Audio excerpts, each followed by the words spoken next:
Hey, bro. Um, yeah, so it's Saturday morning about 7:30ish. Hopefully, I'll be getting out of here today.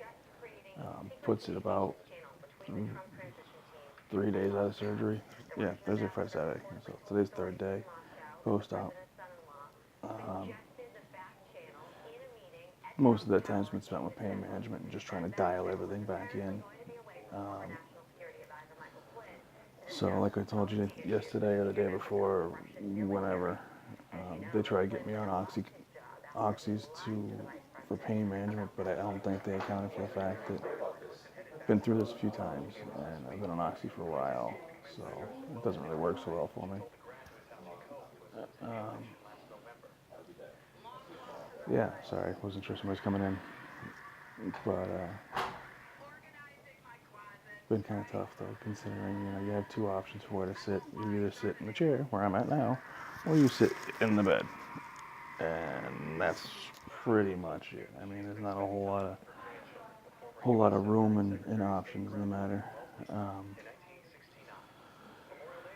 just gonna take it one day at a time. Still got me on IV fluids.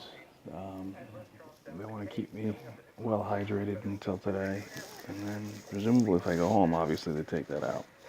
But it's funny. I woke up from the OR, and they put a second IV in the surgery, and they put the IV in, but the IV itself was down here in the wrist, not up like this one is in the hand.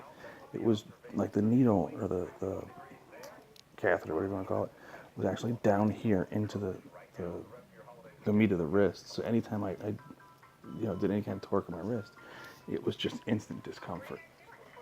So finally, I think it was second day out, or something like that. I told one of the nurses, I'm like, listen, can we switch this IV to the other hand and take this one out because this one's killing me. I can't move my hand. I can't, just get something off a little tray there. I can't. It's instantly uncomfortable every time I move my arm.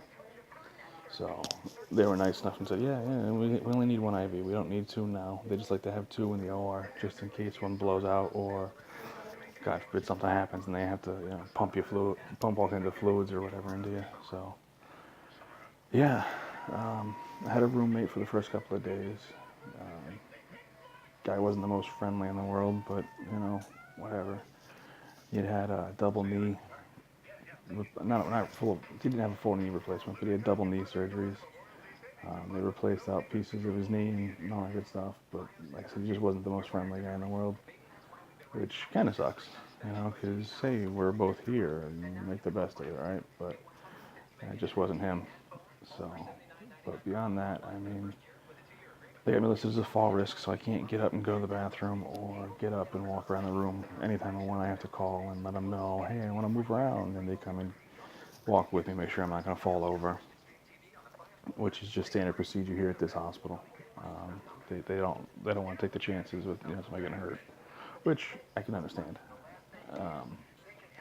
But it just kind of sucks because it limits you down to not moving a whole hell of a lot. The other thing that is relatively new for this surgery is the amount of gas that I have. Just like intense gas pains in my gut and just like constantly, no matter what I do. So they've been giving me gas X to try and control it, but it's like, geez Louise, man. Once this lets go, once that goes away, I'll feel a hell of a lot better. But beyond that, it's been pretty good. Like I said, a lot of it's just pain management, and with the exception of that one nurse, nurses have been great. They, the guy last night, he come in every 2, 3 hours, every 3 hours for the pain meds, and he would just, tap on his cart. Hey, it's about time. Do you think you need anything? You can have them if you want them.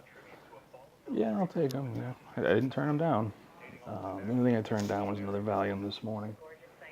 So I can have the Valium. I think it's every 8 hours or something like that, and the Dilaudid's every 6. So, or I'm sorry, every 3. So at one point I was just like, yeah, I think I've slept enough.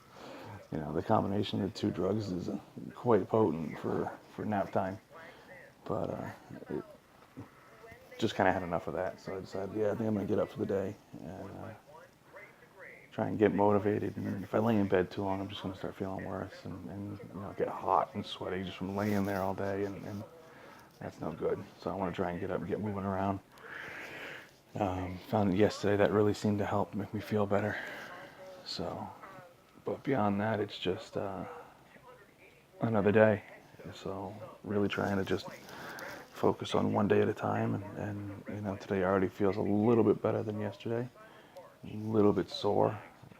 Obviously, I'm still not 100%, but a little sore as far as my back and things like that. The leg pain, I have a little bit of leg pain, but I don't know if it's just from like a cramp because I haven't been able to move my legs a whole lot because I can't walk around too much, or if it's just kind of lingering nerve thing.